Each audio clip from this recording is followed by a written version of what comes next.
Hello, कैसे हैं? क्या हाल चाल है?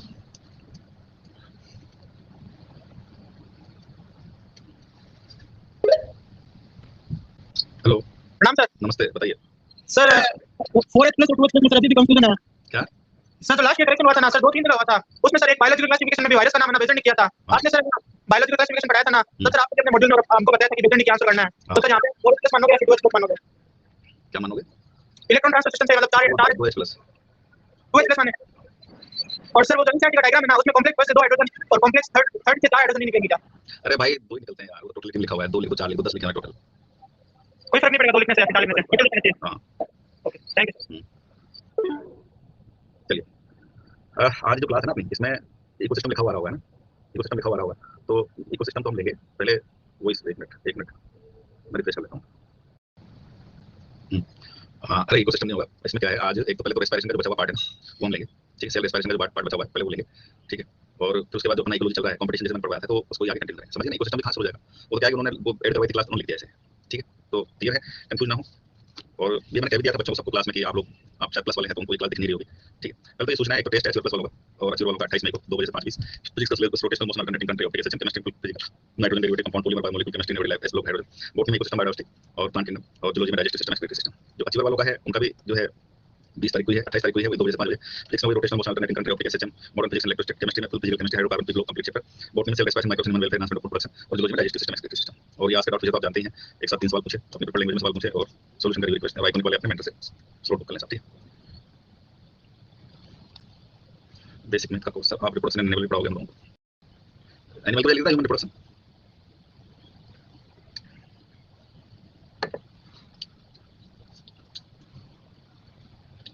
रिप्रोडक्शन ऑर्गेनिज्म पढ़ाएंगे। ठीक है,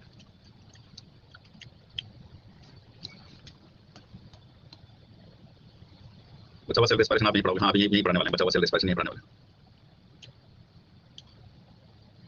प्रेइंग मेंटिस समझ में नहीं आया, फोटो तुमने कुछ किसी और का दिया, क्वेश्चन पूछो प्रेइंग मेंटिस समझ में नहीं आया। कीड़े का नाम है प्रेइंग मेंटिस, कीड़े का नाम प्रेइंग मेंटिस। ठीक है ना, जो एसएचएम का कोर्स पेज कब आएगा, वेव का कोर्स पेज कब आएगा, आज बहुत दिन बाद आई हूँ, पहचाना और पता होगा आज क्यों आई हूँ। हाँ चलिए भाई, आपका बर्थडे, आपको बहुत बहुत शुभकामनाएं। अनामिका मस्त रहें, स्वस्थ रहें, आनंद करें, जीवन में खूब आगे तरक्की करेगा। ये एक्सपेरिमेंट नहीं है भैया, ये घटना है, डार्विन का एक्सपेरिमेंट। ये एक्सपेरिमेंट नहीं है, घटना है साहब।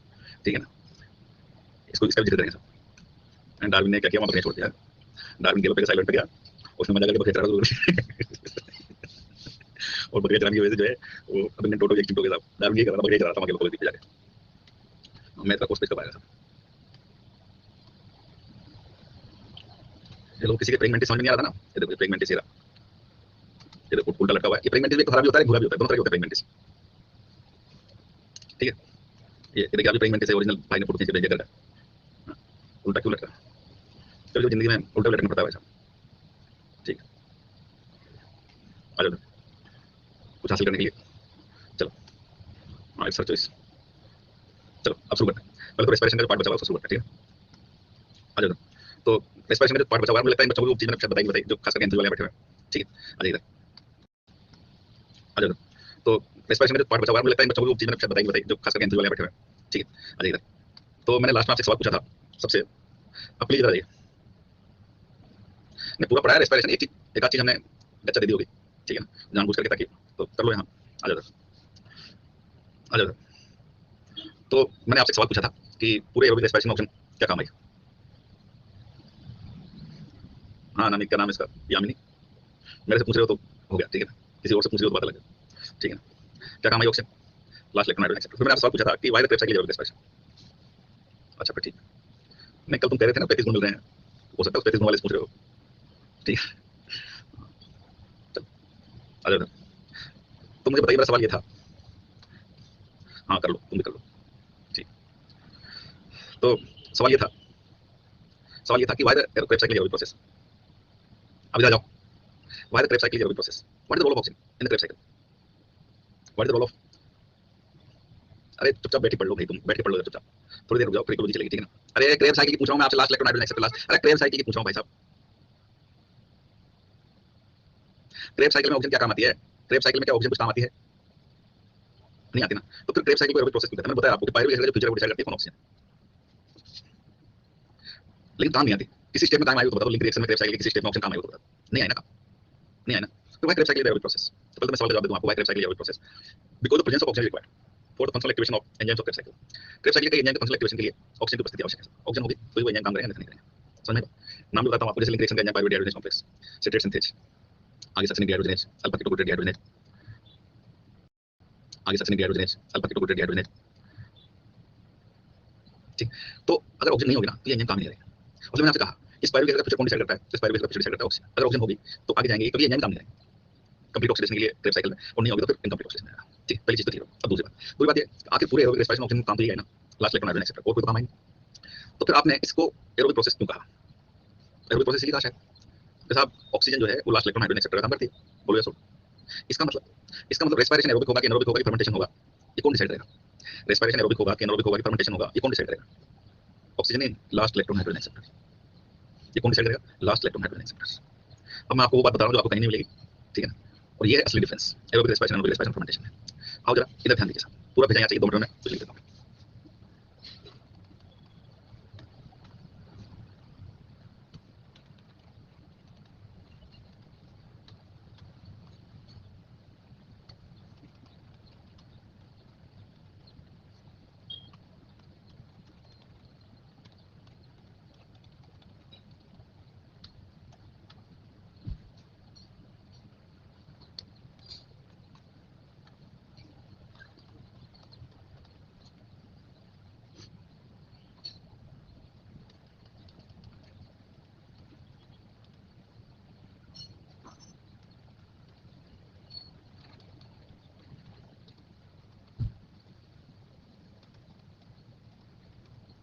आओ जरा मैं आपको इसको समझाने से पहले इधर ध्यान दें साहब, एक सवाल मैं आपके सामने लाना चाहता हूं।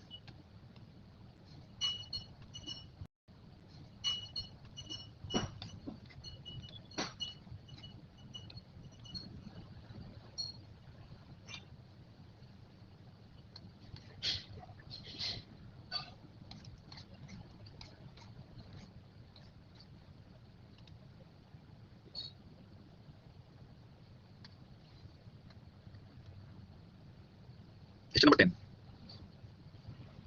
Question number 10, the energy releasing process in which the substrate is oxidized without an external electron acceptor is called, the energy releasing process in which the substrate is oxidized without an external electron acceptor is called aerobic respiration, glycolysis, fermentation, photorespiration। तो मैं जवाब देना है sir.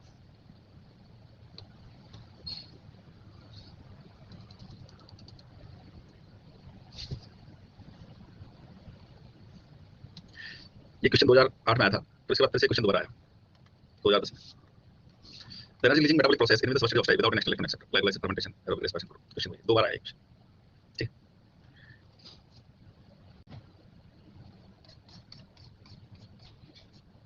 Respiration की last class में पढ़ाया था, नहीं पढ़ाया? ठीक है, आ जाओ इधर। हाँ, आ जाओ इधर। अच्छा तुमको पढ़ा दिया होगा 11th वालों को, इनको नहीं पढ़ाया। अच्छा ठीक है, आ जाओ इधर। अब ये जो क्वेश्चन है ना, क्वेश्चन समझ में नहीं आता, क्वेश्चन पूछ क्या रहा है? आ जाओ इधर प्लीज, आ जाओ इधर। ये क्वेश्चन समझ में नहीं आता, क्वेश्चन क्या पूछ रहा है? आओ जरा, ये क्वेश्चन तो समझ में आ गया, आप भी समझेंगे। एक्चुअली जो डिफरेंस होता है ना, क्या डिफरेंस होता है? Aerobic respiration, anaerobic respiration, fermentation में डिफरेंस होता है। वो किस चीज का होता है? Actually it is the last electron hydrogen acceptor which decides that process will be aerobic, anaerobic और फर्मेंटेशन। एक बात जो मैंने आपसे छुपाई, चलो शुरू हो जाओ। सेल रेस्पिरेशन में जहां ऑक्सीडेशन होगा एंजाइम कौन सा? जल्दी। सेल रेस्पिरेशन जहां ऑक्सीडेशन होगा एंजाइम कौन सा? डिहाइड्रोजन ऑक्सीडेशन कैसे करेगा? कैसे करेगा ऑक्सीडेशन? Removal of hydrogen. जिनको रेस्पिरेशन में कौन लेगा? तो कोई एंजाइम एनएडीएफ, क्या बन जाएगा? एनएडीएच, अधिकांश जगह एनएडीएच, जगह एनएडीएच। तो मैं सिखाया एनएडीएच टू ऑक्सीडेशन कहां होता है?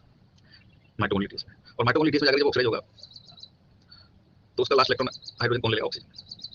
अब ये तो एरोबिक में होना, आपके मन में भी आना चाहिए था कि सर मान लीजिए एनारोबिक रेस्पिरेशन हो जाए, ऑक्सीजन ना हो, तो ये तो मैंने सिखाया आपको, ग्लाइकोलाइसिस तो सब में होता है, चाहे एरोबिक रेस्पिरेशन, चाहे एनारोबिक रेस्पिरेशन, चाहे फर्मेंटेशन, ग्लाइकोलाइसिस तो सब में होता है। इसका मतलब ये 2 एटीपी और 2 एनएडीएच2 ये तो सब में बनेंगे। बोलिए सुन, अब अगर एनारोबिक रेस्पिरेशन हो गया, भाई एरोबिक में तो चला जाएगा कहां? तो ईटीएस में, ठीक है, और ईटीएस में जाकर ऑक्सीजन ले लेगी। लेकिन अगर एनारोबिक हो गया, ये फर्मेंटेशन होगा तो ये एनएडीएच2 आ जाएगा। क्वेश्चन समझे? तो वहां ईटीएस होगा नहीं, एनारोबिक का फर्मेंटेशन हुआ तो वहां ईटीएस चलेगा नहीं, तो ये एनएडीएच2 आ जाएगा। और इसका ऑक्सीडेशन होना जरूरी, पता है ना आपको? क्यों? क्योंकि अगर एनएडीएच2 ऑक्सीडाइज नहीं हुआ तो एनएडीएच वापस मिलेगा, एनएडीएच वापस मिलेगा तो डिहाइड्रोजन काम नहीं करेगा, तो फिर ये नहीं होगा।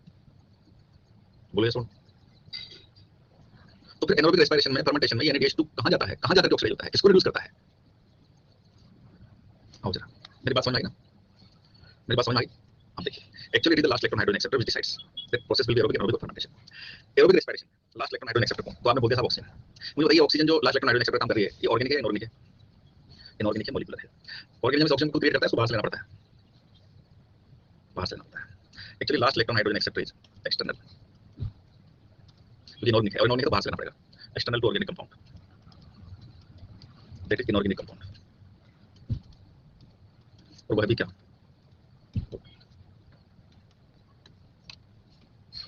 ये जो NaDH2 है, और चूंकि एरोबिक की हम बात कर रहे हैं, एरोबिक रेस्पिरेशन की हम बात कर रहे हैं सर, तो एरोबिक रेस्पिरेशन में सिर्फ ग्लाइकोलाइसिस नहीं चलेगा, लिंक रिएक्शन, क्रेब्स साइक्लिक वो भी चलेगा, और ग्लाइकोलाइसिस वाले ही नहीं, तो जितने भी NaDH2 बढ़ेंगे साहब वह ETS में जाएंगे।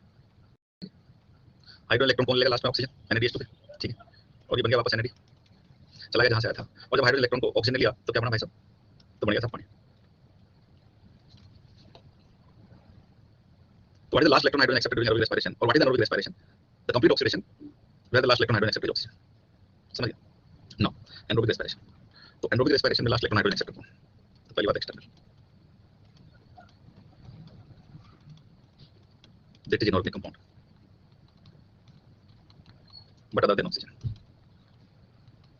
अदर देन ऑक्सीजन के अलावा कोई और। ये क्या हो सकता है, नाइट्रोजन, नाइट्राइट, नाइट्रेट, सल्फर, ये सब, जैसे बहुत अच्छे से आपको समझा, फॉर एग्जांपल नाइट्रोजन, यह NaDH2,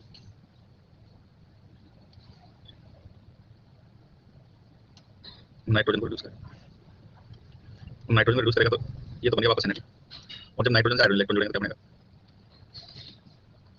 अभी कल ही बायोलॉजिकल नाइट्रोजन फिक्सेशन पढ़ा था, जो लोग पढ़ रहे हैं, और मैं कहा था मैंने बायोलॉजिकल नाइट्रोजन फिक्सेशन क्या है, नाइट्रोजन रिडक्शन है मैंने कहा, और नाइट्रोजन रिडक्शन से बन जाता है मैंने कहा। और याद करो मैंने कहा ज्यादातर जो नाइट्रोजन फिक्सेशन करने वाले होते हैं वो ऑब्लिगेट होते हैं, तो ये राइजोबियम फ्रेंकिया वगैरह तो जब नाइट्रोजन फिक्सेशन कर रहे होते हैं तो एरोबिक कर रहे होते हैं, और ये है एनरोबिक रेस्पिरेशन। ये जो नाइट्रोजन फिक्सेशन करने वाले बैक्टीरिया होते हैं ये फर्मेंटेशन नहीं करते भाई साहब, ये एनरोबिक रेस्पिरेशन करते हैं, ये है असली एनरोबिक रेस्पिरेशन। अब यहाँ आपके मन में आ रहा होगा सर क्या यहाँ पर भी क्रेब्स साइकिल वगैरह चलेंगे क्या, ETS में नाइट्रोजन लेगा, ETS में लेगा नाइट्रोजन, देखो आप कल नाइट्रोजन में पड़ा है, कुछ नहीं चलेंगे भाई, आगे जब ऑक्सीजन नहीं होगी तो कुछ नहीं चलेगा ना, ना लिंक ना क्रेब ना ETS।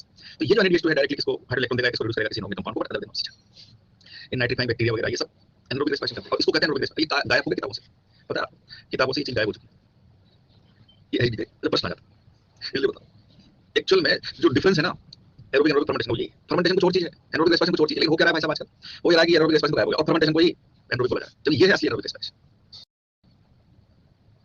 ये असली एनरोबिक रेस्पिरेशन कि जहां पर inorganic compound other than oxygen last electron, जैसे सबसे बड़ी उदाहरण जो अपने अभी नाइट्रोजन मेटाबॉलिज्म पढ़ा, तो याद करो मैंने नाइट्रोजन रिडक्शन के लिए सोर्स ऑफ हाइड्रोजन इलेक्ट्रॉन क्या NaDH2 NaDH2 कहां से आएंगे, मैंने रेस्पिरेशन से फोटोसिंथेसिस, तो ये एनरोबिक करने वाले रेस्पिरेशन, समझेगा, ये है एनरोबिक रेस्पिरेशन। नाउ फर्मेंटेशन, तो फर्मेंटेशन में लास्ट इलेक्ट्रॉन हाइड्रोजन एक्सेप्टर कौन, इट इज इंटरनल, क्योंकि इनऑर्गेनिक को बाहर से लेना पड़ेगा और ऑर्गेनिक होगा तो internal, intermediate of the organic compound,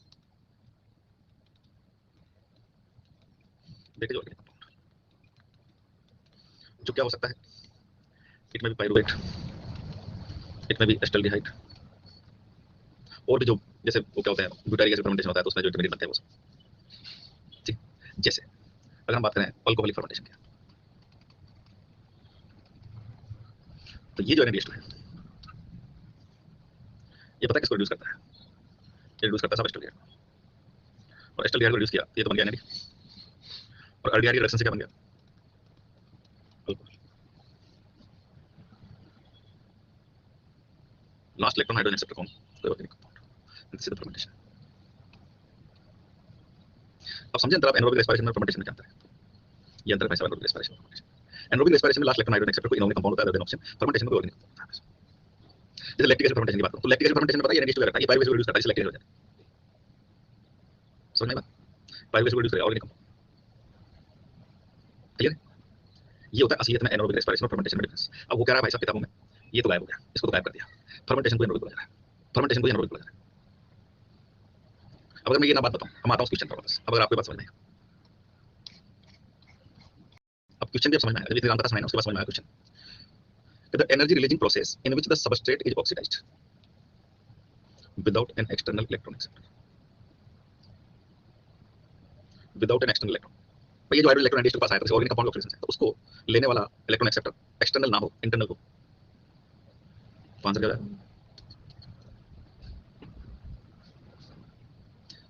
मजा तो तब आता जब यहाँ एक ऑप्शन में एनारोबिक दिया जाता, ये जानबूझ करके उन्होंने प्रोग्रेस में एनारोबिक देते हैं, फिर भी आंसर फर्मेंटेशन होगा, समझिए। जैसे कृष्ण ने बना दिया था क्वेश्चन, प्रश्न हमने बना दिया तो without an internal electron acceptor, without an internal electron acceptor, तो इसमें क्या आंसर होगा भाई साहब? इसमें ये क्वेश्चन भी आ गया ना तो भी हाल खराब हो जाएगी। हाँ, जो सिर्फ एनसीईआरटी की लाइनें पढ़ाते हैं ना वो तो इस क्वेश्चन को भी एक्सप्लेन नहीं कर सकते, और तो छोड़ दो आप, और तो सब छोड़ दो, कैसे छोड़ो आंसर आंसर आप तो ये समझाओगे क्या कह रहा है ये प्रश्न क्या है, ये आप तो प्रश्न समझा दो वही बहुत है अपने तो। ये क्लियर है? एनसीईआरटी में नहीं है, हाँ ये कह सकते हैं एनसीईआरटी में नहीं, ये 2008 में आया, फिर ये क्वेश्चन 2010 में भी आया, ये देखो ये क्वेश्चन 2010 में भी आया, 2 बार आ गया ये क्वेश्चन, और अभी तो ये आएगा देखो, और आना चाहिए, ऐसे क्वेश्चन आने चाहिए, यही तो होते हैं जो रैंक डिसाइड करते हैं, सिलेक्शन डिसाइड करते हैं सर। ठीक, समझ गया ये क्वेश्चन, समझ गया? तो देखिए साहब सबसे पहले तो बेंजामिन पूछो, अब 2 छोटी-छोटी बातें मुझे और बतानी है, एक क्वेश्चन और मैं डिस्कस करना चाहता हूं, ये क्लियर? तो बेंजामिन पूछिए, अब ब्लेज आप इसको हटा दीजिए, अब हटा दीजिए, कांसेप्ट समझा दिया मैंने, अब आप ब्लेज इसको हटा दीजिए, अब आप ब्लेज परमुटेशन करोगे बोल दीजिए एनसीईआरटी के हिसाब से, हिसाब से, ठीक है, इसको भूल जाइए क्योंकि किताब में है नहीं, लेकिन असलियत में डिफरेंस ये है, और आप ये चीज तभी समझ पाएंगे। मैंने भी कहा ना आपको कि अगर उस क्वेश्चन में एनारोबिक और फर्मेंटेशन दोनों होता तो भाई साहब वो क्वेश्चन इतना बवाल हो जाता, ये पूछो इस तभी समझ पाएंगे। मैंने भी कहा ना आपको कि अगर उस क्वेश्चन में एनारोबिक और फर्मेंटेशन दोनों होता तो भाई साहब वो क्वेश्चन इतना बवाल हो जाता, ये पूछो ठीक है ना? अगर उस क्वेश्चन में जो दिया नीट में एनारोबिक और फर्मेंटेशन दोनों होता ना तो बवाल हो जाता, तो फिर तो भाई साहब या तो एनसीईआरटी वालों को ये मानना पड़ता है कि एनारोबिक अलग चीज है फर्मेंटेशन अलग चीज है, ठीक है ना? तो अब वो उनको पता है, इसलिए तो चालाक होते हैं वो। मैं आपसे ये तो कह रहा हूँ कि एनसीईआरटी लिखने वाले एपीएमसी का पेपर बनाने वाले कोई मूर्ख लोग नहीं होते भाई साहब, वो लाइन टू लाइन वाले नहीं होते हैं, आप कहीं कोई उनका कंपैरिजन नहीं होता, वो जानबूझ करके क्वेश्चन देते हैं, उनको पता है कि क्या होना है, ठीक है ना? तो आपको चक्कर में ना पड़े, अपने कंसेप्ट की बात कंसेप्ट पकड़ लिया। अब एक क्वेश्चन और मैं चाहता हूं जल्दी से डिस्कस करूं, वो क्वेश्चन भी देखो मिल जाए तो अच्छी बात है, नहीं तो एक बड़ा कमाल का क्वेश्चन है भाई साहब, ये भी नीट में आया था, ये देखो, हाँ ये ना, ये नीट 2004 का क्वेश्चन है, इसका जवाब देना पोल में, इसका जवाब देना पोल में, पोल में जवाब देना इसका। In alcoholic fermentation triose phosphate is electron donor while acetaldehyde electron acceptor, triose phosphate is the electron donor while pyruvate is electron acceptor, there is no electron donor, oxygen is the electron acceptor, पोल में जवाब देना इसका। ये भी APMC का question 2004 का, बहुत ही कमाल क्वेश्चन है यार, इतना समझाने के बाद तो सही होना चाहिए था।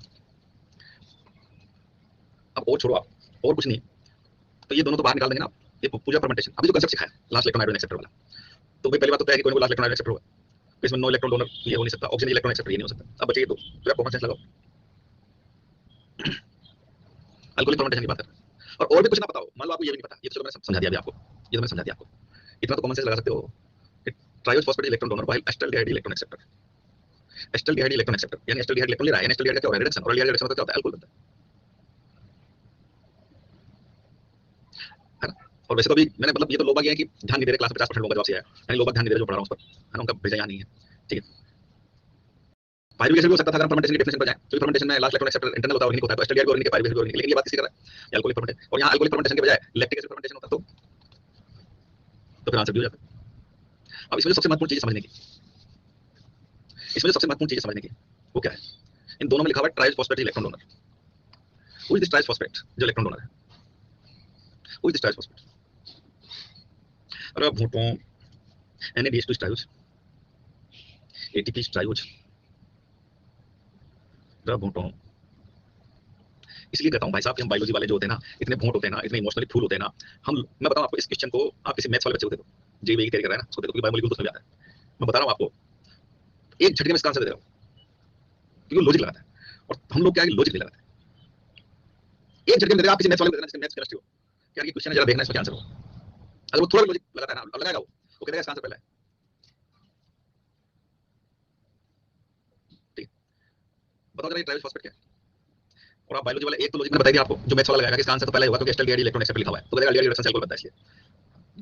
रही बात ट्राइज फॉस्फेट जो इलेक्ट्रॉन डोनर है, अरे यार मूर्खों, ट्राइज ट्राइज का इस्तेमाल, tries tetrose pentose hexose heptose ये क्या है? ये देखो प्रीति पायरुवेट करिए, शुगर से, शुगर के अलावा किसी को tries tetrose pentose hexose heptose कहते हैं क्या?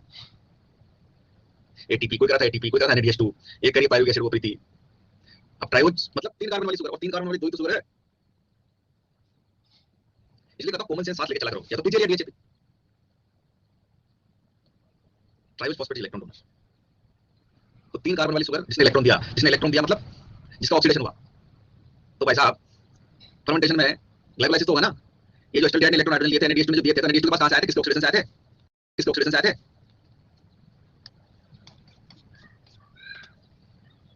ये इसकी बात कर रहे हैं, अरे किसका ऑक्सीडेशन हुआ था, जिसके इलेक्ट्रॉन को लास्ट में एसिटाल्डिहाइड ने लिया, अरे ग्लूकोज में भी किसका हुआ था, ग्लूकोज तो एक दो बॉन्ड, ये ग्लाइकोलाइसिस में किसका ऑक्सीडेशन हुआ था, PgAl, PgAl 13/PgL के ऑक्सीडेशन से 13/PgA नहीं बना था। हाँ सर कर रहे हो बहुत। और इसका मतलब तुमने एनसीईआरटी में ब्लैक का फोटो भेज रहे, कोई भेजो फोटो, एनसीईआरटी में ब्लैक का फोटो भेजो, एनसीईआरटी में ब्लैक का फोटो जल्दी भेजो, एनसीईआरटी का ब्लैक का फोटो भेजो। रहमत तो आया नहीं, दिव्यांश भेजो।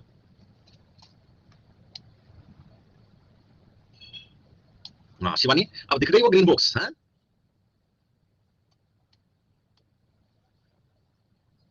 अब दिख गई ग्रीन बॉक्स?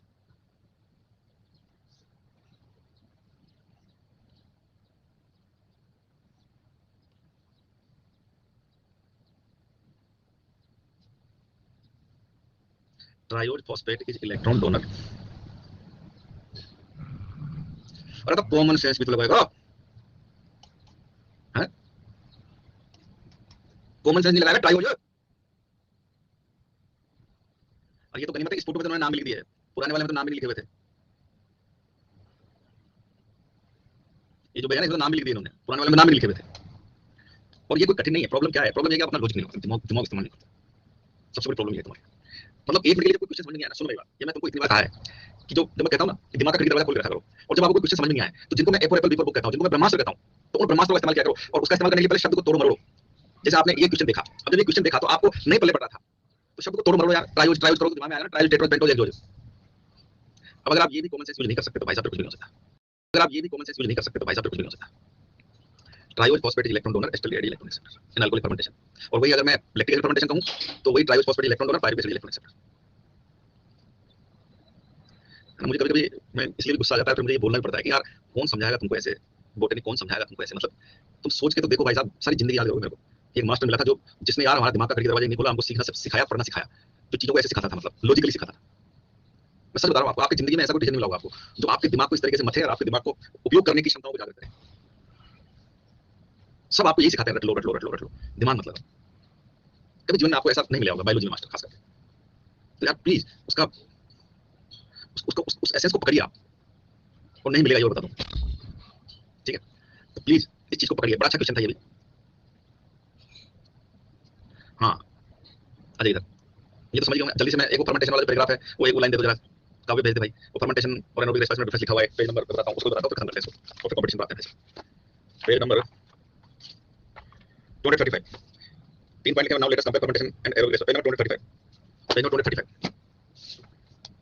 और एक बार बताओ, पॉसिबल है रट्टा मारने से क्वेश्चन सोल्व हो जाए? संभव है? बताइए आप। और ये सब नीट में आए हुए क्वेश्चन डिस्कस कर रहा हूं मैं। चलो भेज दिया, आगे आगे बस मत भेजो, आगे बस मत भेजो, आ जाओ भाई साहब। बता दूं मैं आपको, बोटनी और फिजिक्स बराबर है, ठीक है ना? बोटनी और फिजिक्स बराबर है, ये बता दूं मैं आपको, ये फैक्ट बता रहा हूं आपको। जैसे फिजिक्स समझ में नहीं आती ना, ऐसे बोटनी समझ में नहीं आती लोगों को। और ये जो पढ़ा है ना उनको समझ में नहीं आई, ये बता दूं मैं, जो लोग पढ़ा है ना उनको समझ में नहीं आई। सबसे बड़ी समस्या ये है। तो उनको एक बार बताओ, सिंपल सा फंडा है, आपको कोई चीज समझ में आई तो समझ में। आपका कोई सवाल पूछना है, सुनो जरा, मैं आपको कोई सवाल पूछना है, अगर आपको समझ में आया होगा तभी तो समझ पाओगे ना मुझे। अगर आपको नहीं समझ में आया तो आप कैसे समझाओगे? एक बार प्रैक्टिकली सोच के देखो आप इस बार। जस्ट थिंक, कोई 8th क्लास का बच्चा आपके पास आया कोई लाइन लेकर के, तो आपको वो चीज समझ में आती होगी तब समझाओगे ना। अरे बोलोगे यार कोई नहीं, तो रट लो यार, ऐसे समझने की चीज थोड़ी रट लो यार, यही कहोगे ना।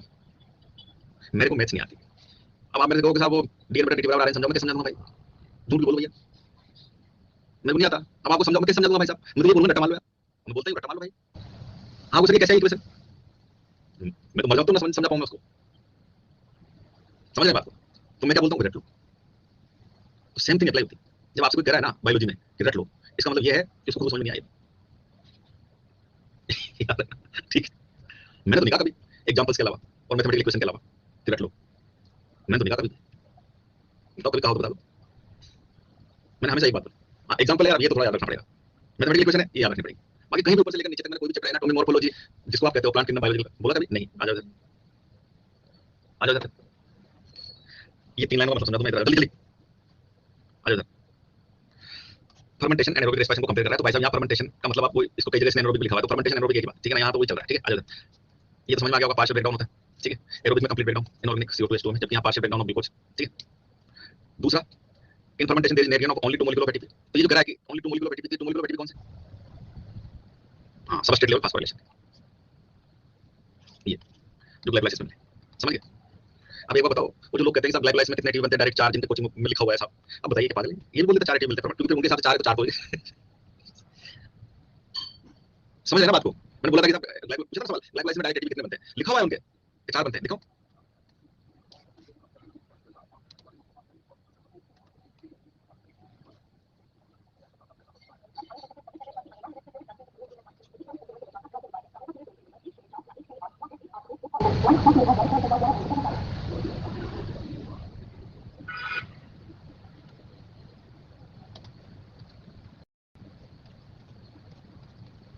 ठीक, जबकि many more molecular ATP generated under aerobic condition. Aerobic condition में अरे नहीं है, वो ऐसे माइक पे चलता है ना, वो है इधर। और मेरे जीवन में मतलब क्या ही बोलूं, आप महिलाओं का बेसिक होता है, ठीक है ना, प्लीज इधर ध्यान दीजिए आप, जबरदस्ती मतलब आ जाओ इधर प्लीज, इधर आइए, समझिए। एक लाइन मुझे समझानी थी, ये बड़ी कठिन लाइन है, इसका क्या मतलब? आ जाओ इधर, आ जाओ इधर, आ जाओ इधर, इधर आ जाइए, अरे इधर आ जाओ यार, ये बड़ी कमाल की लाइन है भाई साहब। ये 2 लाइन का मतलब तो समझ गए होंगे आप कि यहाँ कंप्लीट या इनकम्प्लीट, यहाँ 2 एटी बनते हैं या ज्यादा एटी बनते हैं। ये बड़ी कमाल की लाइन है। NADH2 is oxidized rather slowly in fermentation. However, the reaction is very vigorous in case of aerobic respiration. क्या समझे इसका मतलब? ये लाइन को क्या रहस्यमय लाइन है कि फर्मेंटेशन में NADH2 is oxidized to NAD slowly in fermentation. Fermentation में NADH2 का जो ऑक्सीडेशन होता है स्लोली होता है, जबकि however this reaction is very vigorous in case of aerobic respiration. अब तो बताओ कैसे, और समझा चुका हूं मैं आपको, शाबाश। बायोकेमिकल रिएक्शन है कहां, एरोबिक में या फर्मेंटेशन में? फर्मेंटेशन में। ये किसी ऑर्गेनिक कंपाउंड को रिड्यूस कर रहा है, ये केमिकल रिएक्शन है, और केमिकल रिएक्शन स्लो होती है, ऑर्गेनिक कंपाउंड रिड्यूस कर रहा है केमिकल। जबकि एरोबिक में NADH2 किसको दे रहा है, याद करो, ETS में, और डायरेक्ट ऑक्सीजन को नहीं दे रहा, बावड़ा हो गया। और अब बावड़े ऑक्सीजन को दिया गया NADH2 डायरेक्ट, ये तो लास्ट में दिया उसने, FMN को इलेक्ट्रॉन हाइड्रोजन के लिए, और तुमसे काम इलेक्ट्रॉन हाइड्रोजन लेना है। और ETS याद करो, वो तो फोटोसिंथेसिस में आता है, लाइट रिएक्शन, फिजिकल फिनोमेना है, उसी टाइप से ETS है, इलेक्ट्रॉन हाइड्रोजन एक्सेप्टर को दे रहा है, उसका काम ये लेना देना। और इसलिए ड्यूरिंग एरोबिक रेस्पिरेशन, इसलिए during aerobic respiration this reaction occurs vigorously, while during fermentation this reaction is slow. ये समझ में आई बात? ये बड़ा अच्छा पॉइंट है इसमें। और तीसरी बात, एक मिनट भाई, तूने क्या भेज दिया, ये आदर्श कुछ दिखाई नहीं दे रहा। एक लाइन और लिखी हुई है कि फर्मेंटेशन के दौरान ग्लूकोज की लेस देन 7% एनर्जी होती है। तो मैं आपको एरोबिक रेस्पिरेशन की एफिशिएंसी बता चुका हूं, 2 गुना 7.6 बटा 686 गुना 100 तो 6% के आसपास आता है। तो less than 7% energy of glucose released, ये भी आपको समझ आ गया होगा, ठीक है। रही बात अल्कोहलिक फर्मेंटेशन में, तो ये लिखा हुआ, एक वहां वो लिखा हुआ है जिसकी चर्चा मैं उधर कर ही देता हूं, यहां भी कर देता हूं एक बार, कि जो है क्या नाम से की मात्रा हो जाए जो है 13% से ज्यादा, तो फिर उसकी डेथ हो जाती है भाई साहब, है ना, उसकी डेथ हो जाती है। तो फिर पहली बात तो डेथ क्यों हो जाती है 13% से ज्यादा अल्कोहल होने पर? तो डिहाइड्रेशन से, क्योंकि अल्कोहल डिहाइड्रेटिंग एजेंट, तो डिहाइड्रेशन कर देती है अल्कोहल का, उसकी डेथ हो जाती है। फिर उन्होंने पूछा कि अल्कोहलिक बेवरेज होते हैं उनमें अल्कोहल का परसेंटेज कितना होता है, अल्कोहलिक बेवरेज होते हैं उनमें अल्कोहल का परसेंटेज कितना होता है। तो देखिए अल्कोहलिक बेवरेज होते हैं उनमें अल्कोहल का परसेंटेज अलग होता है, ये 3% से लेकर के जो है 50% तक रहता है सर, 3% से लेकर के ये 50% तक रहता है ना। और बेवरेज की श्रेणी में हो जाते हैं। फिर उन्होंने सवाल पूछा कि जो ज्यादा प्रतिशत वाला अल्कोहल ये कैसे बनाते हैं सब, तो जो ज्यादा प्रतिशत वाला अल्कोहल है ये कैसे बनाते हैं, तो ये बनाते हैं, हो गया भाई, हो गया, बस रहने दो, मत भेजो, ये मिल गया point. In both lactic and alcoholic fermentation, not much energy is released, less than 7% of the energy of glucose is released. Not all of it stay with high energy bonds of ATP. Also, the process is hazardous. Either acid or alcohol is produced. What is the net ATP that is synthesized? Calculate how many ATP are synthesized and deduct the number of ATP utilized during glycolysis. अब बताओ और क्या चाहिए, ये तो लिखा हुआ है ना, बताओ कैसे, मतलब बेचारा लिख दिया उसने पहले ही, जो कंज्यूमर उनको डिटेक्ट कर दो आप, हाँ ठीक है। When one molecule of glucose is fermented to alcohol or lactic acid fermentation, तो वही 2 ATP. Each poison themselves to death when the concentration of alcohol reaches 13%. What then would be the maximum concentration of alcohol in the beverage that can naturally be fermented? तो पहली बात, naturally fermented alcohol में maximum 13% हो सकता है भाई साहब, ठीक है। डिहाइड्रेशन से कैसे मर जाता है वो, बताइए भाई साहब। मतलब आपको डिहाइड्रेशन का मतलब समझ में आएगा, या तो आपको डिहाइड्रेशन का मतलब नहीं पता भाई साहब, है ना।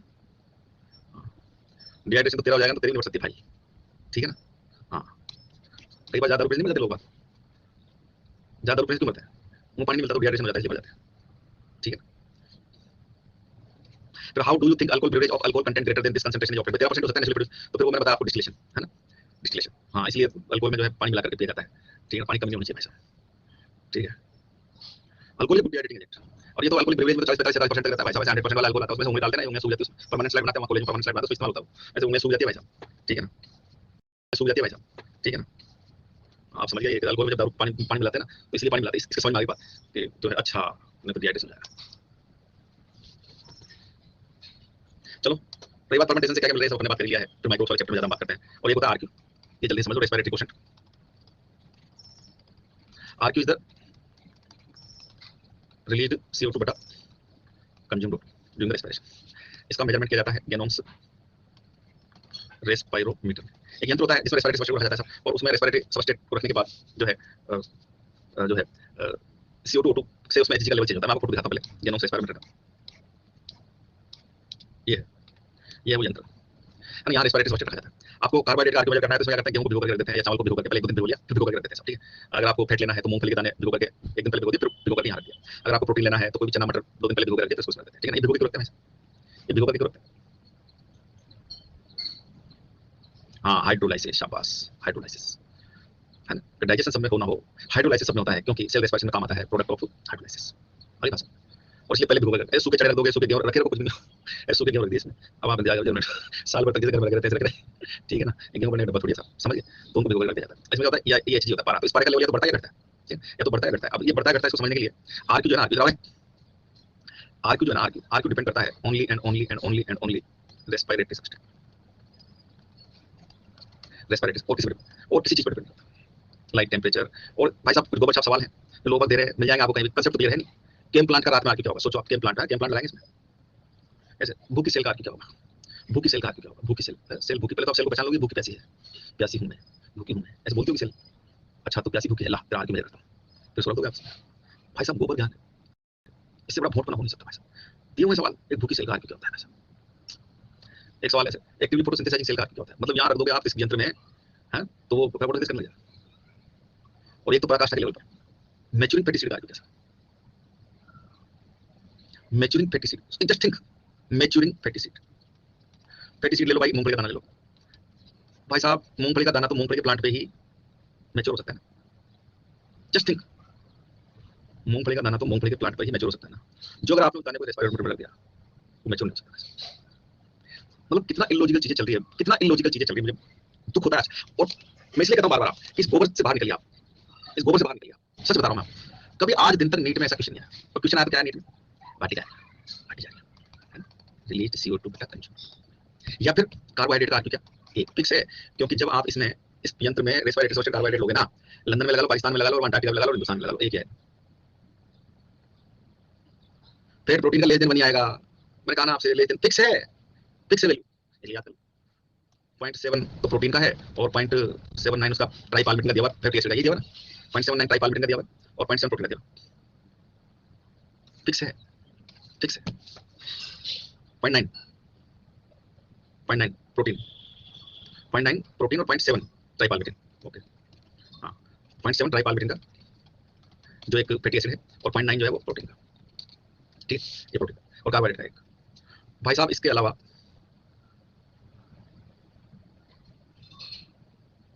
मैं रियल बता रहा हूं आपको, ऐसा कोई क्वेश्चन नहीं आया ना आएगा, और ये सब बकवास है। आप उठा के देखिए, ऐसा सोच, मतलब आप गोबर हो सकते हैं, ये पेपर बनाने वाला व्यक्ति गोबर नहीं हो सकता, तो सही बता रहा हूं आपको। वो भाई साहब वो 10 बातें सोच करके क्वेश्चन बनाता है, उसको पता है कि मेरा एक क्वेश्चन बच्चे का भविष्य निर्धारित करने वाला है, अगर इसमें जरा सी भी ऊंच नीच होगी ना कोर्ट में चले जाएंगे। 10 बातें सोच करके क्वेश्चन बनाता है, उसको पता है कि मेरा एक क्वेश्चन बच्चे का भविष्य निर्धारित करने वाला है, अगर इसमें जरा सी भी ऊंच नीच होगी ना कोर्ट में चले जाएंगे, और मुझे दोबारा जीवन में कभी पेपर बनाने का मौका नहीं मिलेगा। आप क्या सोचते हैं, एक आध क्वेश्चन जो होता है, पहली बात तो कोई करेक्शन नहीं करते नीट वाले, कोई करेक्शन नहीं करते, आपने देखा होगा, कोई टेक्निकल लो आपत्तियां, कोई एक आध हो जो जिसमें सच में बहुत टेक्निकल बात हो तो उसको मानो, और बायो में एटलीस्ट नहीं। और मान लीजिए किसी क्वेश्चन में बायो में हुआ है करेक्शन, मान के चलो जिस व्यक्ति ने क्वेश्चन को बनाया दोबारा उसको मौका नहीं मिलेगा पेपर बनाने का। इसलिए भाई साहब आप उस चीज को समझिए, कैसे वो बना सकता है ऐसे बकवास क्वेश्चन। आप कर सकते हैं बकवास, आपके पास फुल स्कोप है बकवास करने का, वो नहीं कर सकते। आपको पता है एक क्वेश्चन मतलब 4 नंबर, और 4 नंबर में कितना बदल जाता है, 4 नंबर तो भाई साहब कितना मतलब ऊपर से नीचे ले जाएगा सिस्टम पूरा रैंक होगा।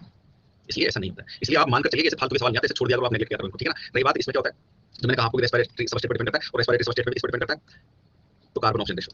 देखो होता क्या है, होता ये है कि ये जो चेंबर है ना, इस चेंबर में रेस्पिरेटरी सबस्टेट कहा जाता है, इस चेंबर में होती है ऑक्सीजन, इस चेंबर में होती है ऑक्सीजन, ठीक है। तो वो इस चेंबर की ऑक्सीजन जो है वह कंज्यूम होती है, तो consume CO2 and release CO2, और जो रेस्पिरेशन उससे CO2 रिलीज होगी। अब सुनना ध्यान से मेरी बात को, अरे भैया रुको, शांति सुनो। रेस्पिरेटरी सबस्टेट ऐसा है जिसमें कार्बन ऑक्सीजन बराबर है, जैसे कार्बोहाइड्रेट C6H12O6 कार्बन ऑक्सीजन बराबर है। आपने देखा कि जितनी CO2 रिलीज हुई इतनी 6 उतनी ऑक्सीजन काम आई, एक आगे नहीं आ गया, ये तो मैथमेटिकली हो गया। वो कैसे होता है, यहाँ रीडिंग होती है साहब, इस पे देखो रीडिंग लिखी रहती है, ये रीडिंग लेनी होती है आपको, और ये रीडिंग आती है 4-5 दिन, 15-20 दिन चलता है प्रयोग, एक रीडिंग आती है 4-5 दिन, ठीक है। होता ये है कि अगर रेस्पिरेटरी सबस्टेट ऐसा है जिसमें जितना कंज्यूम ऑक्सीजन, यहाँ का जितना ऑक्सीजन कंज्यूम हुआ उतना ही CO2 रिलीज हुआ, जितना O2 कंज्यूम उतना ही CO2 रिलीज, तो इस Hg के लेवल में कोई चेंज नहीं आएगा। तो जितना यहाँ O2 काम आया इस चेंबर का उतना ही CO2 रिलीज हो गया, तो कोई एक्स्ट्रा गैस नहीं, एक्स्ट्रा प्रेशर नहीं आया, तो Hg के लेवल में कोई चेंज नहीं आएगा। अब रेस्पिरेटरी सबस्टेट ऐसा है कि जिसमें कार्बन ऑक्सीजन रेशो को हम देखें तो ऑक्सीजन कम कार्बन ज्यादा, ऑक्सीजन कम कार्बन ज्यादा। अब अगर ऑक्सीजन कम है तो उसको ऑक्सीडाइज करने में बाहर से ऑक्सीजन लगेगी ज्यादा, बाहर से ऑक्सीजन लगेगी ज्यादा, तो कंज्यूम O2 तो ज्यादा और रिलीज CO2 कम, बाहर से ऑक्सीजन लगेगी ज्यादा तो कंज्यूम O2 तो ज्यादा और रिलीज CO2 कम, तो आगे ले देना कंज्यूम O2 तो ज्यादा और रिलीज CO2 कम। आप उठा के देख लो, फिर प्रोटीन का फॉर्मूला उठा के देख लो, ऑक्सीजन की संख्या कम होती है कार्बन की संख्या ज्यादा होती है, ऑक्सीजन की संख्या कम होती है कार्बन की संख्या ज्यादा होती है, तो बाहर से कंज्यूम O2 ज्यादा, तो इसकी कंज्यूम CO2 तो ज्यादा कम आई और उसके रिलेटिव CO2 कम लीजिए, तो पारे का लेवल कंज्यूम CO2 तो ज्यादा और उसके रिलेटिव CO2 कम, तो ये ऊपर जाएगा नीचे जाएगा, ओवरऑल गैस बढ़ी घटी, घटी तो फिर ऊपर जाएगा नहीं जाएगा। अभी लोग नीचे नीचे कह रहे हैं अरे यार यहाँ जो कंज्यूम CO2 थी वो तो ज्यादा थी, रिलीज CO2 कम थी, तो ओवरऑल यहाँ गैस बढ़ी घटी घटी ना, तो घटी तो फिर ऊपर जाएगा ना, उस जो ऊपर करेगा ना, समझ आ गई बात? तो जब आर्ग्यू लेते होता है ना तो ऊपर जाता है, ठीक है। और अगर रेस्पिरेटरी सिस्टम ऐसा है कि उसमें ऑक्सीजन ज्यादा और कार्बन कम, तो बाहर से कंज्यूम CO2 तो कम और रिलीज CO2 ज्यादा, कोई भी ऑर्गेनाइजेशन का फार्मूला उठा देखो, ऑक्सीजन ज्यादा होती है उसमें, तो बाहर से कंज्यूम CO2 तो कम और रिलीज CO2 ज्यादा, तो ओवरऑल गैस बढ़ी घटी, बड़ी बड़ी तो फिर अब प्रेशर बढ़ेगा तो नीचे जाएगा, तो आर्ग्यू मोर देन वन होता है ना तो ये नीचे जाता है, लेस देन वन होता है तो ऊपर जाता है, और वन होता है तो ये नो चेंज। समझ आ गई बात? बस यही था चैप्टर, और इसके साथ आपका चैप्टर खत्म हो गया भाई साहब। बाकी सब चीजें मैंने आपको समझाई दी, एफिशिएंसी है ना, और कंपटीशन, परख की फ्रीक्वेंसी बढ़ाती है, बढ़ाएंगे बढ़ाएंगे जून से बढ़ाएंगे, बताइए सर एक्सप्रेशन खत्म हुआ।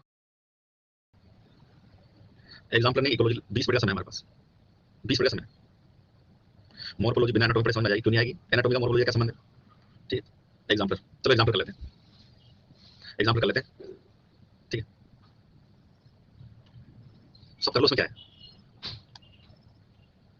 यार, 20 मिनट का समय है और 20 मिनट में मैं ना वो डायग्राम नहीं बना पाऊंगा गोस वाला, क्योंकि उसको समझने के लिए गोस का डायग्राम समझना बहुत जरूरी है। हाँ, ये HCl प्लस वाला कोर्स खत्म हो गया, अब देखो, अरे इधर छुट्टी नहीं रहे।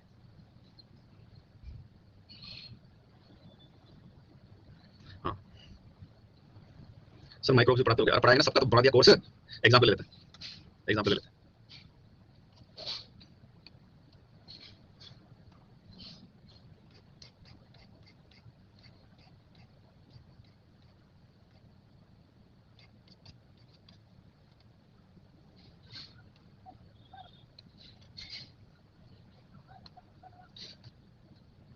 चलो आ जाओ। The ultimate electron acceptor of respiration aerobic organism, cytochrome oxygen hydrogen glucose.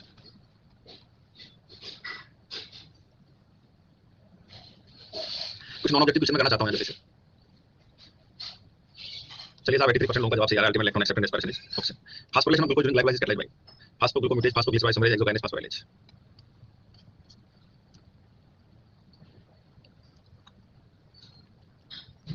बताओ भाई साहब, 76% जनता का जवाब सही आ रहा है।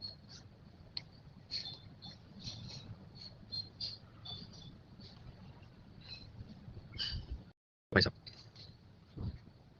बाकी सब चीजें मैंने आपको समझाई दी, एफिशिएंसी है ना, और कंपटीशन, परख की फ्रीक्वेंसी बढ़ाती है, बढ़ाएंगे बढ़ाएंगे जून से बढ़ाएंगे, बताइए सर एक्सप्रेशन खत्म हुआ, ठीक। एग्जांपल नहीं, इकोलॉजी 20 मिनट का समय हमारे पास। The keeper of black can have many metabolic threats. Anaerobic respiration form lactic acid CO2 H2 acetyl coenzyme CO2 H2। अभी भी लोग गलती कर रहे हैं इस क्वेश्चन में, नॉन ऑब्जेक्टिव कराऊं जल्दी से, बताओ अभी भी गलती कर रहे हैं जनता। कितनी बार पूछ लिया, देखो इसमें दोनों आंसर सही है, ज्यादा सही में आप जाओगे तो एस्टाइल कोएंजाइम प्लस CO2 लगाओगे साहब, ठीक है ना, कितनी बार बोला मैंने आपको, और इसका ज्यादा सही आंसर होगा ये। Next, electron transport system located mitochondria, outer membrane, inter membrane space, inner membrane matrix. बताओ, ऐसी भी जनता बैठी हुई है इसमें।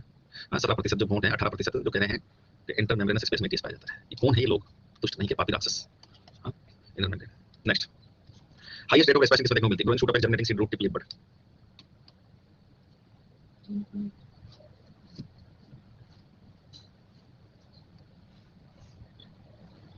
चलिए साहब, एंड इट्स जनरेटिंग सीड, सबसे ज्यादा रेट ऑफ रेस्पिरेशन जो जनरेटिंग सीड में होती है भाई साहब, और इसलिए which of the following observations support this statement? Mitochondria synthesize ATP, mitochondria have double membrane, enzyme of the Krebs cycle are found in mitochondria, mitochondria found almost all plants and animal cells। क्यों mitochondria को power of cell कहा जाता है,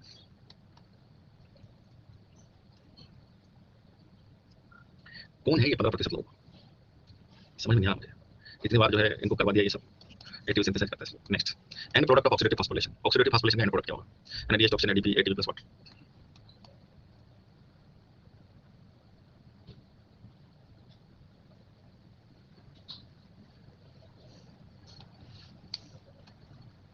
and it's ATP and water। Next, मैं तो column खोलो,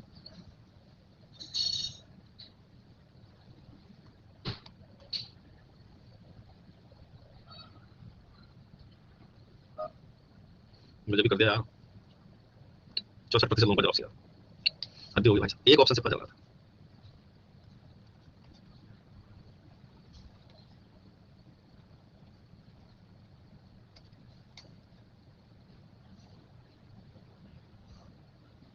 मुझे भी कर दिया चलिए molecular oxygen hydrogen acceptor electron acceptor cytochrome c pyruvate dehydrogenase acetyl CoA बनता है डिकार्बोक्सिलेशन अल्फा ग्रुप होता है सब ठीक है नेक्स्ट हो गया भाई साहब ऑब्जेक्टिव मैं नॉन ऑब्जेक्टिव जा रहा था ये लीडर बोर्ड ये है भाई साहब 10 के 10 सही जवाब के साथ पहले नंबर पर मुस्कान दूसरे नंबर शाश्वती नंबर आलोक चौथे पर काव्य पांचवें पर लोक छठे पर प्रीति सातवें पर यश आठवें पर गायत्री नौवें पर समून और 10वें पर आदर्श मॉर्फोलॉजी की परख है सैटरडे को मॉर्फोलॉजी की परख ठीक है 5:45 और आज 4 बजे भी क्लास है मॉर्फोलॉजी की है मॉर्फोलॉजी वाली है मॉर्फोलॉजी चलेगी उसमें अभी स्टार्ट किया है यार प्रोफाइल पे जाकर के वो रिशेड्यूल किया था ये क्लास रिशेड्यूल किया था ठीक है ना अरे कल तो स्टार्ट क्लास चली नहीं कल तो चली नहीं क्लास हाँ 18 का रिशेड्यूल किया हुआ है कल तो टेक्निकल इशू था how this energy stored and released when it is needed energy released in the flexion of compound respiration how this energy stored and released when it is needed तो store होती है किस रूप में organic compound bonds के रूप में आज दूसरी क्लास है मॉर्फोलॉजी की एक तो हो चुकी है रूट पढ़ा चुका हूं स्टेम पढ़ाऊंगा आज ठीक है ना 4 बजे आज मॉर्फोलॉजी की और अब इसके बाद मॉलिक्यूलर बेसिस की स्पेशल ठीक और रिलीज होती है कैसे ऑक्सीडेशन हाँ वही यामिनी वही वो रिशेड्यूल किया था ना मैंने ठीक है एनर्जी करेंसी कौन होता है एटीपी प्लांट्स में एनिमल्स में क्यों एनर्जी करेंसी कहते हैं utilising every process different substrate get oxidized during respiration how does the respiratory quotient indicate which type of substrate that is carbohydrate fat protein is getting oxidized तो बताओ what do A and B stand बताओ A क्या है R क्यों A क्या है तो ये CO2 B क्या है consume 2 what type of respiratory substrate है RQ1 किस में आएगी carbohydrate less than 1 protein fat more than 1 organic acid F1 particle participate in the synthesis of F1 particle participate in the synthesis of when does aerobic respiration occurs in man and yeast बताइए anaerobic respiration इंसान में और yeast में कब होगा जब anaerobic condition होगी heavy exercise ठीक है heavy exercise और ईस्ट में भी aerobic condition which of the following will release more energy on oxidation arrange them in ascending order बढ़ते हुए क्रम में जमाएं बताइए सबसे कम तो कौन आएगा ए सॉरी ए नहीं सी फिर इसके बाद बी फिर इसके बाद डी और इसके बाद ए ये भी क्वेश्चन आ सकता है नीट में the product of glycolysis under hypoxia and skeletal muscle and anaerobic fermentation in yeast are respective बताइए स्केलेटल मसल में हाइपोक्सिया है तो क्या बनेगा हां लैक्टिक एसिड और ईस्ट में क्या बनेगा ethanol if a person is feeling dizzy glucose or fruit juice is given immediately but not the cheese sandwich क्यों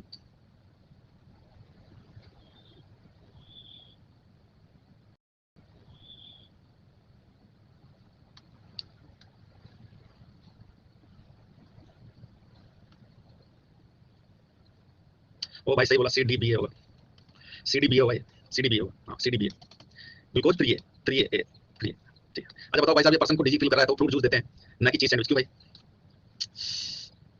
टाइम को लेगा चीज सैंडविच में अरे इजीली ऑक्सीडाइज काव्य हां कितनी बार बताया मैंने फ्रूट जूस में क्या है ग्लूकोज में क्या है तो इसका हाइड्रोलाइसिस नहीं करना पड़ेगा चीज सैंडविच खाओगे तो पहले इसका हाइड्रोलाइसिस करना पड़ेगा भाई साहब तो भाई साहब पहले डाइजेस्टिव सिस्टम में जाएगा ये फिर हाइड्रोलाइज होगा तो 2-5 घंटे लग जाएंगे और अगर आप इसको ग्लूकोज दिया तो इसको जरूरत नहीं आले भाई साहब इंस्टेंट एनर्जी कुछ नहीं होता है ना इस चीज को समझ लीजिए आप इसका हाइड्रोलाइसिस करना पड़ेगा इसका हाइड्रोलाइसिस नहीं आप ये चीज सैंडविच के बजाय ग्लिसरॉल फैटी एसिड दे दो उसको तो भी काम चल जाएगा है ना ये जो बोलते हैं लोग ग्लूकोज इंस्टेंट एनर्जी सोर्स तो इंस्टेंट का मतलब ये है भाई साहब ग्लूकोज जो है उसमें हाइड्रोलाइसिस की जरूरत नहीं है वैसे बोले स्टार्च इंस्टेंट एनर्जी सोर्स हां तो बोल के देखिए स्टार्च अच्छा उनको नहीं पता आप तो ऐसा बोलता है ना ग्लूकोज तो सर ग्लूकोज तो स्टार्च है तो सर क्या स्टार्च को इंस्टेंट एनर्जी सोर्स नहीं कह सकते मेरी गारंटी करेगा हां कह सकते क्यों नहीं कह सकते स्टार्च को कह सकते हैं फिर तो बोलना ही नहीं कह सकते ठीक है नहीं कह सकते तो आप बता क्यों नहीं कह सकते ठीक है what is made by statement aerobic respiration more except ठीक है तो आप जानते हैं कंप्लीट ऑक्सीडेशन मैक्सिमम एनर्जी होती है ये पायरुवेट एसिड से ग्लाइकोलाइसिस का प्रोडक्ट बन गया 3 प्रोडक्ट क्या बने हैं तो एरोबिक में जाओगे तो CO2H2 ठीक lactic acid ethanol energy link up high aerobic respiration aerobic high aerobic respiration occurs even in organisms that live in aerobic condition like human beings and angiosperms तो बता चुका हूं एरोबिक रेस्पिरेशन तब होगा जब ऑक्सीजन की deficiency होगी even in organisms that live in aerobic condition like human beings and angiosperms तो बता चुका हूं एरोबिक रेस्पिरेशन तब होगा जब ऑक्सीजन की डेफिशिएंसी होगी किसी का भी मोनोमर दे दो ना किसी का भी मोनोमर दे दो ऐसे बाजार मिलता है glycerol fatty acid amino acid succinate amino acid के पैकेट्स कॉमन सेंस हमेशा साथ में रखिए भाई साहब कॉमन सेंस मैं इसलिए आपसे कहता हूँ हमेशा कि कॉमन सेंस हमेशा साथ रखें। क्वेश्चन की कोई तुक भी तो होनी चाहिए ना, क्वेश्चन की कोई तुक भी तो होनी चाहिए ना भाई साहब। दोनों चीजें मिलना बड़ा मुश्किल, कॉन्सेप्ट और कॉन्सेप्ट के साथ साथ कॉमन सेंस, ये दोनों चीजें जिसके पास होती है ना वही सक्सेसफुल होता है, याद रखिए। तुक भी तो होनी चाहिए ना। Oxygen essential for everybody but it enter the respiratory process at the end discuss. Oxygen essential है लेकिन सबसे अंत में काम आती है। Find the role of oxygen last lecture not accepted. Respiration energy releasing and enzymatically controlled metabolic process which involves the step by oxidation breakdown of the organic components inside the living cell. In this statement about explain the meaning of step wise. So step by step हो रहा है, like step link step. Organic substrate to glycerol fatty acid amino acid glucose. Comment on the statement respiration energy producing process but ATP is being used in some steps of the process. ये सही बात है, respiration energy मिलती है लेकिन ATP काम आता है कुछ steps। क्यों काम आता है भाई साहब? तो respiratory substrate को active बनाने के लिए। बाकी तो ये तो भरी लोग आप ग्लाइकोलाइसिस, ये देखो ट्राइबल फॉस्फेट। चलिए साहब समय समाप्त हो गया, अगली क्लास में करेंगे और अगली क्लास में वही आप शेड्यूल देख लीजिए, प्रोफाइल पर जाएगा। ठीक है साहब, चलिए अभी मेरी क्लास है। Okay bye.